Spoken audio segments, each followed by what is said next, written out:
Silent night, sinister night. Hello friends, welcome to the horror ghost stories. The story begins. The snow fell gently outside the small town of Winter Hollow, blanketing the world in pristine white. Inside the Coleman family home, the glow of Christmas lights flickered warmly, casting multicolored shadows on the walls. Carolers' distant songs floated on the wind, blending with the crackling fire in the hearth. It was Christmas Eve, and everything was perfect until the knock came. It was faint at first, so faint that Laura Coleman thought she'd imagined it. Her husband, Greg, was hanging ornaments on the tree with their 10-year-old son, Danny, who laughed every time his father made a silly comment about the decorations.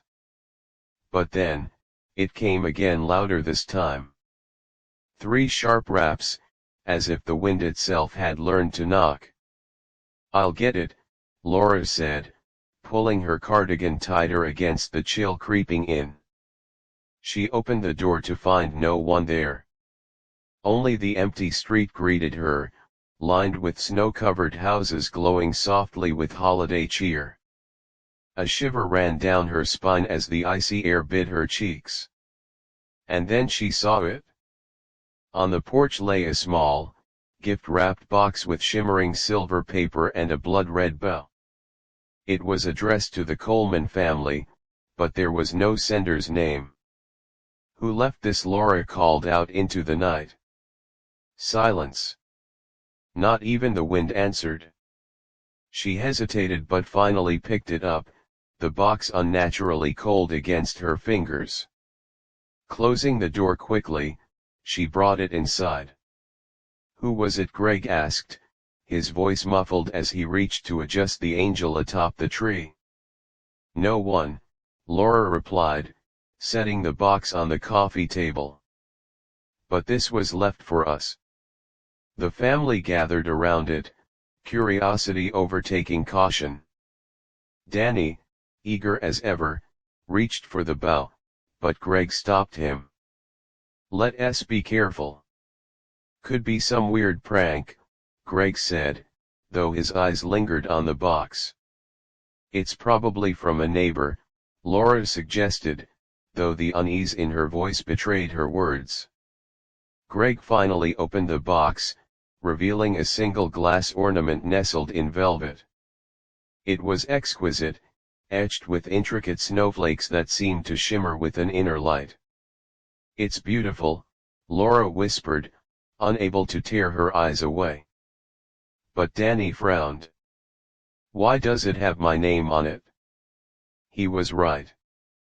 Etched into the glass, in delicate, curling script, was the name Danny. "I don't like this," Greg muttered, setting the ornament back in the box. "We should call the police." "Over an ornament?" Laura scoffed. "Maybe it's just a secret Santa thing. Let us not overreact." But Greg's unease didn't fade. He put the box on a high shelf, out of Danny's reach, and they tried to carry on with their evening. As the night wore on, strange things began to happen. The Christmas lights flickered, dimming and brightening in an erratic rhythm. The fire sputtered, its comforting warmth turning strangely oppressive. And then came the whispers. They started faint, barely audible, like the rustling of leaves. But soon, they grew louder, unmistakable, a chorus of voices, cold and hissing, chanting Danny's name. "Mom, Dad!" Danny's voice trembled as he clutched his parents on the couch. "I'm scared." "Stay here," Greg ordered, grabbing the fireplace poker. He moved toward the source of the whispers, the shelf where the box sat. As he approached, the temperature in the room plummeted. Frost crept along the walls, and the whispers turned to chilling laughter. Greg reached for the box, but the moment his fingers brushed it, the lights went out, plunging the house into darkness. "Greg!" Laura screamed, fumbling for her husband in the blackness. Suddenly, the Christmas tree lit up again, but this time the lights were blood red. The ornament sat gleaming on the highest branch, though no one had placed it there. Danny screamed. The family turned to see a figure emerging from the shadows. It was tall and thin, draped in tattered black robes that seemed to billow despite the still air. Its face was obscured by darkness, but two glowing red eyes burned through the void. "You shouldn't have opened it," the figure rasped, its voice like the crunch of footsteps on frozen ground. "What do you want?" Greg shouted, stepping protectively in front of his family. "The boy," it replied, its bony hand pointing at Danny. "He was promised to me." Laura clung to Danny, shaking her head violently. "No. You can't have him." The figure laughed, a sound that sent icicles through their hearts. "The pact was sealed long ago. The ornament was merely the key." The whispers swelled, filling the room with an unbearable cacophony.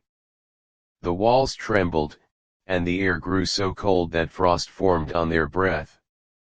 But Greg wasn't ready to give up. He lunged at the figure with the poker, but it passed through as though the creature were made of smoke. Danny, meanwhile, felt a strange pull like invisible hands dragging him toward the tree. The ornament glowed brighter, its light growing blinding. "Danny, fight it!" Laura screamed, holding onto him with all her strength. "Break it!" Greg yelled, pointing to the ornament. "Smash it!" With a surge of adrenaline, Laura grabbed the ornament from the tree and hurled it to the ground. It shattered with an ear-splitting crack, the light inside exploding outward in a wave of searing heat. The figure let out an inhuman scream as the light consumed it. The whispers stopped, and the room fell silent. When the light faded, the family found themselves alone. The frost melted, the fire roared back to life, and the Christmas lights returned to their warm, cheerful glow. They huddled together, shaken but alive. The box, the ornament, and the figure were gone, leaving no trace of the nightmare they'd endured. Outside, the snow fell gently once more, covering Winter Hollow in a deceptive calm. But far away, in the shadowy depths of an ancient forest, a new ornament appeared on a twisted tree. It bore the name Laura. Christmas morning arrived, but the Coleman family wasn't ready to celebrate. They sat in the living room, pale and silent, the smell of burnt wood from the shattered ornament still faintly lingering. The morning sun shone through the frost-covered windows, but it did little to banish the shadows of the night before. Danny refused to leave his mother's side. He hadn't spoken since the figure disappeared, his wide eyes darting to every corner of the room, as if expecting it to return. "I'm going to the police," Greg announced suddenly, his voice breaking the oppressive quiet. "And tell them what?" Laura snapped, her voice sharper than intended. "That we were attacked by something. Do you think they'll believe us?" Greg rubbed his temples, frustration boiling beneath his skin. "We can't just sit here and pretend nothing happened. Whatever that thing was, it wanted Danny, and it might come back." Danny flinched at his father's words, burying his face in Laura's lap. She stroked his hair, trying to soothe him. "We'll figure something out," Laura said, though the tremble in her voice betrayed her own doubt. Just then, the doorbell rang. The family froze. "No," Danny whimpered, clutching his mother tighter. Greg grabbed the poker again, his knuckles white as he stepped cautiously toward the door. "Who is it?" he called, his voice trembling slightly. No answer. Heart pounding, Greg opened the door a crack. A blast of icy wind greeted him, but the porch was empty save for another box. This one was larger than the last, wrapped in black paper with a silver ribbon. Greg slammed the door shut. "It's back." "What do you mean, it's back?" Laura demanded, panic rising in her chest. Greg didn't answer. Instead, he moved to the window and peered out. The street was eerily quiet, the fresh snow untouched by footprints. "I'm not bringing it inside," he declared, stepping away from the door. "But what if it?" Laura started, but the sound of shattering glass cut her off. The living room window exploded inward, shards scattering across the floor. The black box now sat in the center of the room, its ribbon slowly unraveling as if an invisible hand were untying it. "No!" Laura screamed, pulling Danny behind her as Greg raised the poker. The ribbon fell away, and the lid of the box creaked open. From within, a low, guttural laugh echoed, followed by a voice that sent chills down their spines. "You can't destroy what you don't understand," it whispered. A clawed hand emerged, pale and skeletal, gripping the edge of the box. Slowly, the figure pulled itself free. It was the same creature from the night before, but this time, its form was more defined. The shadows around it were darker, more substantial, and its red eyes burned brighter than ever. "You think you've won?" it hissed, its gaze locking onto Danny. "The pact is eternal. There is no escape." Greg lunged at it again, swinging the poker with all his strength, but the creature merely raised a hand. Greg froze mid-swing, his body suspended in the air as if held by invisible chains. "Stop!" Laura cried. "What do you want?" "Why, Danny?" The creature tilted its head, the motion unnervingly slow. "He was promised. Your family's debt runs deep, woman." "What debt?" Laura demanded, tears streaming down her face. "We didn't make any pact." "Not you," the creature replied, its voice dripping with malice. "Your bloodline. The sins of your ancestors bind you all. The boy is my due." Laura's mind raced, fragments of old family stories surfacing. Her grandmother had always warned about the family curse, a vague and ominous warning she dismissed as folklore.